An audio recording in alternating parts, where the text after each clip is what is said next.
ముఖ్యమంత్రి వైసీపీ అధినేత వైఎస్ జగన్మోహన్ రెడ్డి పులివెందుల పర్యటనలో భాగంగా మంగళవారం వేంపల్లి మండలం తాళ్లపల్లి గ్రామంలో ఉల్లి, చీనీ పంటలను పరిశీలించారు. ఈ సందర్భంగా రైతులు తాము ఎదుర్కొంటున్న ఇబ్బందులను జగన్ దృష్టికి తీసుకుని వెళ్లారు. అనంతరం జగన్మోహన్ రెడ్డి మాట్లాడుతూ కూటమి ప్రభుత్వంపై ఆగ్రహం వ్యక్తం చేశారు. కూటమి పాలనలో రాష్ట్రంలో ఏ పంటకు గిట్టుబాటు ధర లేకుండా పోయిందని, కూలీ ఖర్చులు కూడా రాకపోవడంతో రైతులు తీవ్ర అవస్థలు పడుతున్నారని అన్నారు.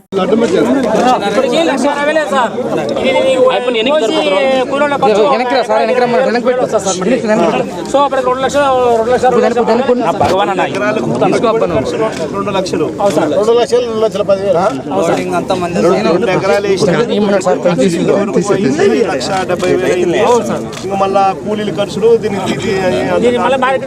మళ్ళీ ట్రాక్టర్లు పెట్టుకుని తీసుకొని కలిపేసుకుంటే 30,000 మొత్తానికి 2 లక్షల రూపాయలు 2 ఎకరాలు ఖర్చు అవుతారు.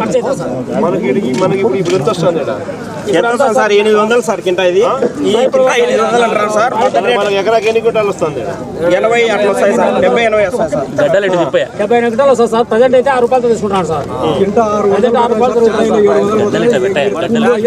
మనకి ప్రస్తుతానికి ఇచ్చేది ఎంత ఇస్తారు? క్వింటా 6 రూపాయలు.